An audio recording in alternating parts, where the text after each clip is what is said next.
এমন এমন মানুষ দুনিয়াতে রয়েছেন যে ভালো মন্দের সাথে মিক্স করে কিছু মন্দ এবং কিছু ভালো এগুলি একত্রিত করে তারপরে মানুষের সামনে উপস্থাপন করেন যে আমার এই মালটি ভালো, তোমরা গ্রহণ করুন, আপনারা গ্রহণ করুন। প্রিয় ভাই, এই বিষয়টি মূলত আমাদের ব্যক্তিগত বিষয়। যে যতটুকু খারাপ করব তাকে আল্লাহ তাআলার কাছে ততই নিকৃষ্ট হয়ে উপস্থাপিত হতে হবে।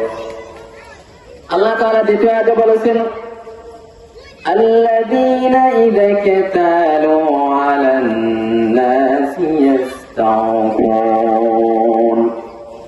আর সেই সকল লোকজন যারা গ্রহণ করে তখন বেশি নেয়। এই বেশি নেওয়ার কারণে তাদের অবস্থা খুব করুণ কঠিন হবে। আর বেশি নেওয়া যাবে না। যারা বেশি নেবে না, যারা ঠিক মতো নেবেন, গ্রহণ করবেন,